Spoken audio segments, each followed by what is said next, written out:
Hello YouTube, shintigercurl here, that dude in the straw hat, bringing you yet another wrestling review. I'm of course joined by fellow internet superstar and my roommate Joe. Say hi, Joe. There was a thunderstorm today. Well, anyway, it's Thursday night. You know what that means? Time for Impact. It's the build-up to Bound for Glory in a couple more weeks, and a few more weeks before I join the TNA boycott, brought to you by the WrestleCast by Maddie J and Lonnie from Reviewtopia. What's up, guys? So, what's going to happen this week? What kind of build are we going to have for this week? I got my notes. Let's get started. Sting comes out, and he comes out with the sole express purpose of calling out Bobby Roode, who was set to face Kurt Angle at Bound for Glory for the World Heavyweight title. He pretty much does what everyone has been doing for the past few weeks about Bobby Roode, building him up, saying that he could beat Kurt Angle, and that he's an inspiration to the entire background locker room as a whole. AJ comes out, and he says that even though tonight they have a match against each other in the main event, he will promise to put him to the ultimate test to see if he's truly worthy of facing Kurt Angle. Speaking of the devil, Kurt Angle comes out, and he reminds us why his heel turn was the stupidest piece of writing ever. Overall, this was a decent opening, pretty much done to build up Bobby Roode as number one contender, which is good because Bobby Roode is a great in-ring competitor. Next up, a 5-man ladder match. The winner gets a number one contender shot at Austin Aries' X Division title. The competitors: Jesse Sorensen, Zema Ion, Double K, Kid Cash, Alex Shelley, and Brian Kendrick. The good thing about this match was that AEW was providing commentary, which is good. This was a pretty good match. A lot of great spots from all of these competitors. My money was on Sorensen or Ion for picking up the win, but sadly, it was Spanky. That's right, it will be Austin Aries versus everyone's favorite crazy paper champion, Brian Kendrick. I really don't like Brian Kendrick as doing anything near the X Division title. The last time he had that belt, he was such a poor, pathetic excuse for a paper champion. I wouldn't buy him beating Samoa Joe, even now. But his in-ring style is just so erratic and pathetic that to put him in the ring with an athlete the caliber of Austin Aries, the greatest man who ever lived, is frankly an insult to the greatest man who ever lived. Frankly, I'm rooting for Austin Aries to beat the ever-living stuffing out of Brian Kendrick. But then, of course, who can't beat the stuffing out of Brian Kendrick? The Jarretts come out, and they call out Kazarian and his wife, Tracy Brooks. I don't know what happened last week, but apparently Kazarian did something to disrespect Jeff Jarrett, and they pretty much railed against Tracy Brooks, calling her a whore and whatnot. I didn't really care for this segment. The TNA refs and security tried to break things up. D'Lo Brown was out there. You know shit don't go down when D'Lo Brown is around. But yeah, what's his name? Gunner comes out and attacks Kazarian. Nothing much that happens after that. Next up, Jesse Neal versus Hernandez, a build-up to their tag team match at Bound for Glory. Sadly, the match doesn't even get started as Mexican America attacks both Shannon Moore and Jesse Neal. I really don't like Mexican America. And I really don't like Hernandez in this. And this is coming from someone who actively supports any professional wrestler who happens to be from Houston, Texas. And Hernandez is from Houston, Texas. Hell, I used to go down to the bingo hall in Humble. That's a 10-minute drive just to watch this guy perform at the bingo hall when he was part of Texas All-Star Wrestling. But I don't like the way he's being pushed or built up in this way. And I've heard that they're considering letting him go, so I'm all for it. That's a shame, TNA. What did you make me do? Ugh. Next up, Madison Rayne versus Tara in the Queen's Qualifier match for Bound for Glory.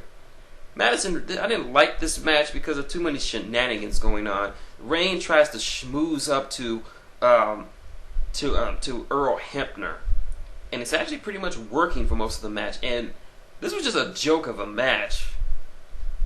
Earl Hebner, you deserve better. But anyway, Madison Rain wins.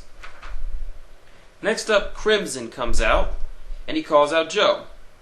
Joe says that the only reason Crimson is in TNA is because, well, he needs someone to be his bitch. Insert fight here, and Crimson gets beaten down by Samoa Joe. You're an undefeated monster, ladies and gentlemen, getting beaten up by a weakened Samoa Joe, and needed to be saved by Matt Morgan. That's right, the Blueprint came out to save him. You never see Goldberg act like this. Next up, the Pope versus Mr. Anderson. This is a fairly good matchup. Pope and Anderson have always put on some good matches together, and this was no exception.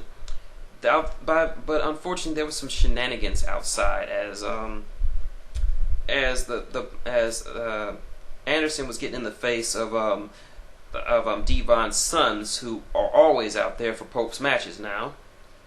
As they were fighting outside the ring, Bully Ray attacks Anderson, thus giving Pope the win. So it was okay. Next up, main event time. The phenomenal one, AJ Styles versus Bobby Roode. Now this was an excellent matchup. These two guys really showed out what they can do out there, and it very well showed. I mean, awesome match. What more can I say? I mean, just watch the match. AJ Styles, Bobby Roode, you can't get no better. Of course, Bobby wins, and AJ tells him that he's ready. No hard feelings there. Next up, the moment everyone's been building for. Hulk Hogan makes his announcement, which is pretty much what everyone thought it was going to be. Hulk Hogan announces his retirement. This is my reaction. Wow, Hulk Hogan's retiring. I'm shocked and surprised at this. I never thought he would actually retire. It's going to be hard not seeing Hogan again. First off, retirement speeches are a dime a dozen in professional wrestling. I mean, Ric Flair supposedly retired after losing to Shawn Michaels at WrestleMania a couple of years back, and the WWE gave him a great send-off. Then he goes to TNA and still wrestles. Terry Funk has retired at least 10 times over the past 40 years, and as far as I know, he still wrestles from time to time. I know Jake the Snake retired at least 3 or 4 times before he decided to hang him up, so this is no real surprise. And secondly, the way Hogan talks is like the way he said, well, I was talking to AJ Styles and Kazarian and Daniels, showing them how the business works and what you need to do, brother, to not get yourself hurt. Hogan, these are not some young, wet behind the ears guys. These guys have been wrestling for the better part of 9 years. They know what the wrestling business is all about. Sure, they could have used they could use your wisdom a little bit, but don't act like they were nothing before you came there. And of course, Sting is backstage, and he doesn't believe a word of this, and neither do I. But I'm kind of hoping that this is for real, so we don't have to see Hogan versus Sting. But it's TNA; they're gonna fuck it up. See, the difference between TNA and WWE, with WWE, you hope they don't fuck up. With TNA, you know they're gonna fuck up. But anyway, that's Impact. My thoughts: pretty decent show. Had some good promos. The in-ring action was decent, and of course with AJ Styles and Bobby Roode tearing it up, it was great. A few slow points, a few matches I didn't care about, but nothing to make me overly hate it. And now for a new segment to my show, based on a comment that I made in my Night of Champions review, and this is what I call the D-Cell Battery Award. I know this is a double A, but I couldn't find any D-Cell batteries. Sue me. This award goes to a segment, is a person, team, or segment that I just want to throw a D-Cell battery at and hope it gives them a concussion. And And my choice for the D-Cell Battery Award, surprisingly, doesn't go to Hulk Hogan. It goes to Brian Kendrick. Honestly, he should not be there. You got 4 other talented guys in that ring, and you're going to give the match to Spanky. A guy who looks like he needs a glass of fucking milk. Yeah. And the last time, from what I understand, the match between him and Austin Aries, it wasn't exactly all that great. Not for Aries' lack of trying, it's just Spanky. What else? He really does not deserve another X Division title shot, especially at Bound for Glory, and especially against the greatest man who ever lived, Austin Aries. But yeah, Brian Kendrick, I'm going to hit you in the head with a D-Cell battery. But anyway, that's Impact. Tune in tomorrow when I review SmackDown.